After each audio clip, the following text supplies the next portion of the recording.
La première session ordinaire de cette 12e législature. Aucun village n'a été laissé pour compte.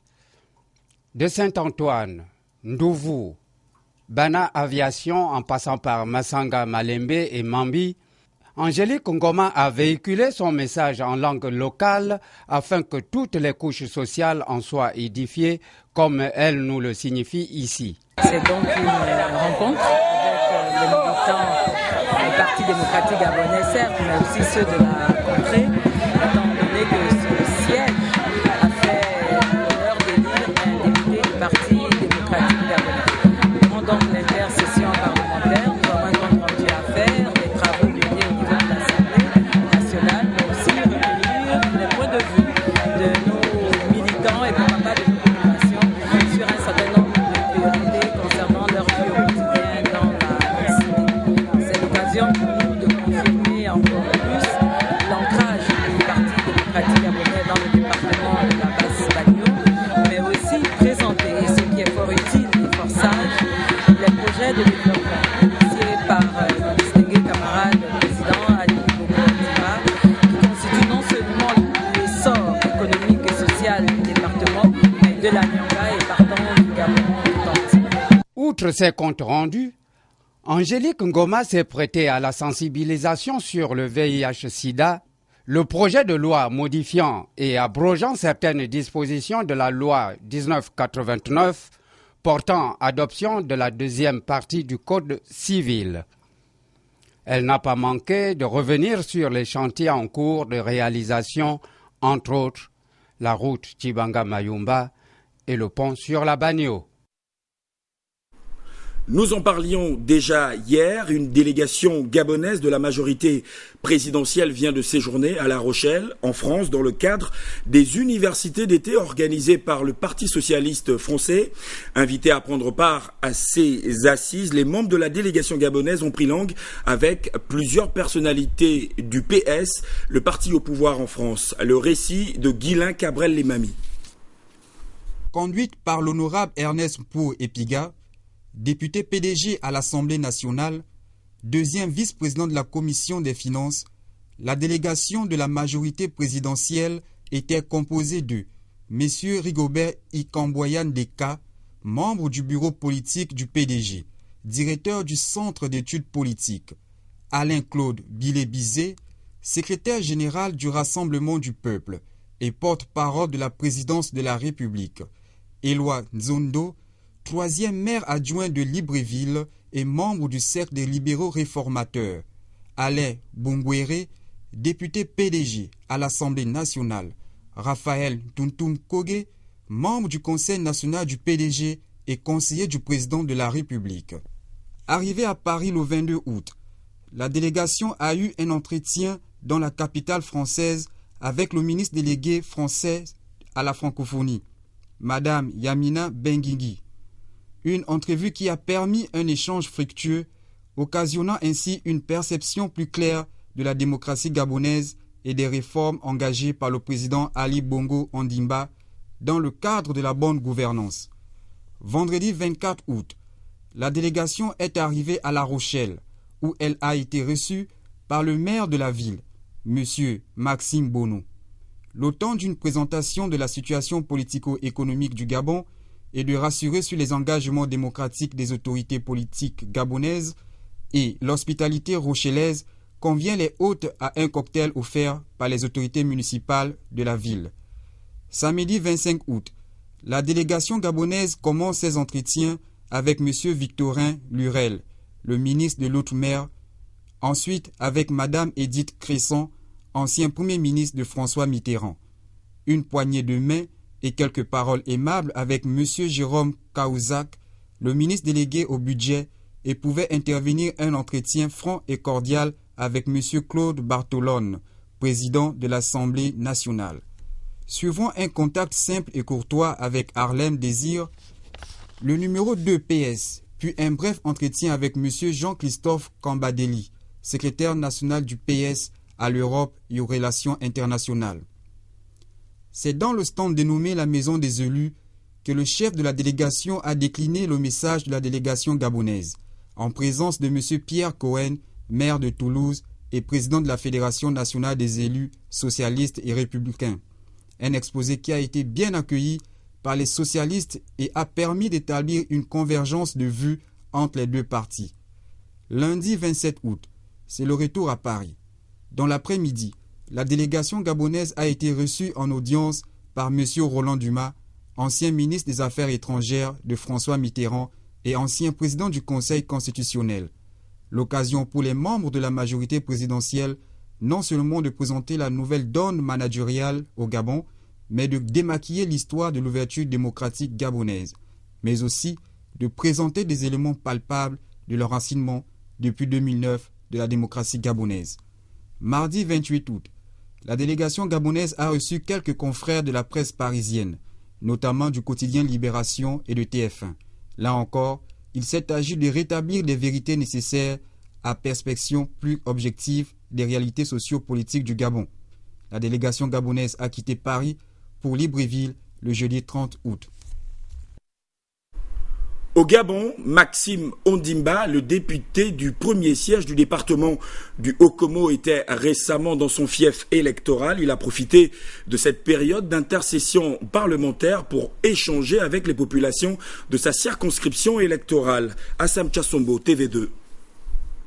En passant par Abangayo, Koumadza, Abamassi, tous les quartiers de la ville de Medoune, Montbéni, Aboktom, Mbei, etc., l'honorable Maxime Ondimba a expliqué aux uns et aux autres les travaux sur lesquels se sont attelés les députés lors de la dernière session. À la lumière de ces explications, la loi sur la biométrie a été largement commentée, aussi bien en français qu'en langue vernaculaire. Les nouvelles dispositions légales pour la protection de la veuve et de l'orphelin ont été également expliquées par le député de la commune de Medoune. L'objectif d'abord était de prendre la tâche avec les populations parce que ça fait quand même 4 mois qu'on est en session parlementaire. Donc j'ai profité de 2 mois de vacances parlementaires, surtout de cette semaine-là, de remercier les populations. Non seulement les remercier, mais essayer de les expliquer les travaux qui ont été faits à l'Assemblée, dont la principale loi qui concerne vraiment les populations est celle sur la biométrie. Il fallait vraiment expliquer aux populations que la loi sur la biométrie a été votée et les procédures d'inscription par rapport à cette loi. Car lorsque nous étions législatifs, d'autres sont passés pour dire sans biométrie, il n'y a pas d'élection. Maintenant que la biométrie est votée, il faudrait que les populations s'inscrivent massivement sur la liste électorale. Il faut dire que depuis son élection, Maxime Ondimba n'avait pas encore trouvé le temps de se rapprocher de ses électeurs afin que de vive voix il leur exprime sa gratitude. Parce qu'au cours de cette campagne explicative, il en a profité pour s'acquitter de ce devoir que certains élus redoutent. Maxime Ondimba a été à l'aise dans cet exercice. Bains de foule et retrouvailles ont été l'essentiel des contacts avec ces populations. Concernant les remerciements, les populations étaient satisfaites. Je pense qu'on a fait le tour du premier siège de Medoune, de Songa, de Abangayo à Nkoumombe.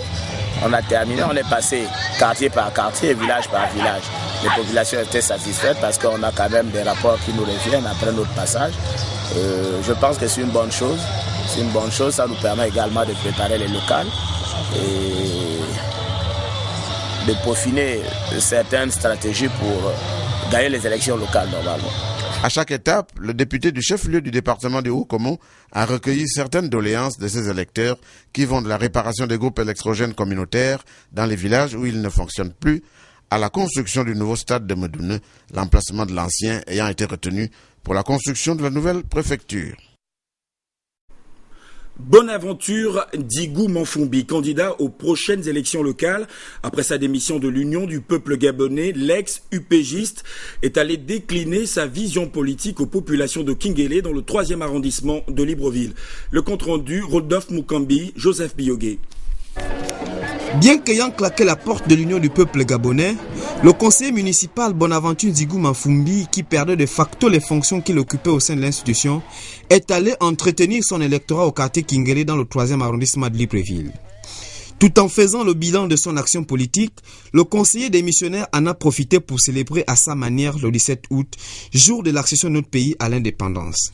Je suis venu ce jour, comme à l'accoutumée, c'est peut-être les moyens qui manquent, on ne les trouve pas tout le temps. Je me suis dit qu'en 2008, j'ai été élu conseiller municipal et j'ai obtenu dans le cadre de cette élection pour le centre de Kingele plus de 600 voix. La logique voudrait que lorsque l'on a impéti quelque chose et à l'occasion d'un événement aussi important que la fête du 17 août, que l'on partage ensemble un verre. C'est l'objet de ma présence ici. Cela au-delà de toute considération politique. Je n'ai pas invité seulement les PDG ou bien les opposants, j'ai invité les hommes et les femmes du quartier Kingele. La cérémonie se sera arrêtée là, si la jeunesse de Kingele n'avait pas interpellé le conseiller Bonaventure Nzigou Mafumbi sur les mobiles de sa démission de l'UPG. Une question sur laquelle le conseiller des missionnaires est revenu longuement avant d'annoncer sa candidature pour les élections locales de 2013. Je vous l'ai dit en titre, à Libreville, la capitale gabonaise, on parle d'installation anarchique de tuyaux d'eau opérés par la SEG, la Société d'énergie et d'eau du Gabon, des travaux qui font d'importants dégâts dans un chantier de construction au quartier SNI à Ovendo. Le constat, Jean-Augustin Diengui, Victor Mondunga.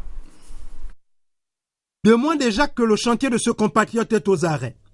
Arrêt consécutif à une installation anarchique de tuyaux d'eau opéré par Dame SEEG à l'intérieur d'une concession occasionnant la formation d'un lac artificiel qui a causé des dégâts préjudiciables pour cette maison en construction vu la capacité de destruction de l'eau. Ça fait exactement 2 mois qu'on était obligé d'arrêter le chantier. Comme vous voyez là, ces tuyaux, quand nous on a commencé la clôture, on a demandé au patron de voir avec la SEG pour qu'il vienne enlever ce gros tuyau là. Mais depuis qu'on a démarré, rien n'a jamais changé. Or, dernièrement, le tuyau a lâché au niveau du joint. Le joint bleu que vous voyez là-bas, ça fait exactement 2 mois. Et l'eau a coulé tout. Pendant les 2 mois, l'eau coule de partout. Comme vous voyez, il y avait de la terre pleine ici, la latérite. L'eau a tout emporté. Comme vous voyez là, ça a creusé des grands caniveaux, même au fond de la maison. Il faudrait absolument que la SCG vienne enlever ce tuyau-là. Parce que là devant, il y a le bouchon, là, on ne sait pas comment ça se passe. Il faut qu'ils nous enlèvent tous ces tuyaux, ils envoient à l'extérieur de la concession et ils nous réparent tous les dégâts là, tout ce qui s'est passé. Il y a les fosses septiques de l'autre côté là-bas. Les fosses septiques qu'on avait commencé, tout ça a tout chamboulé. Donc il faudrait que la FCG repart tous ces dégâts. Ils enlèvent déjà le tuyau comme j'ai dit, ils repartent tous les dégâts là, l'assainissement et tout, pour que nous on puisse reprendre le chantier. S'ils ne le font pas, bon, nous on ne travaille pas et puis on laisse la justice faire son travail. Au regard des dégâts causés par ce travail approximatif, Dame SEEG devrait donc faire face à ses responsabilités afin qu'à la longue ce genre d'incident ne soit plus d'actualité.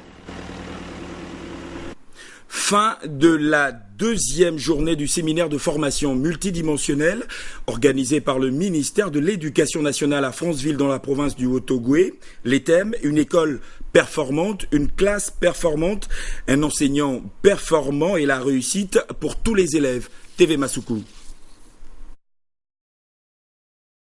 Multidimensionnelle et d'échange qui se poursuit dans la province du Haut-Ogooué fut marquée pour sa 2e journée par des travaux en atelier.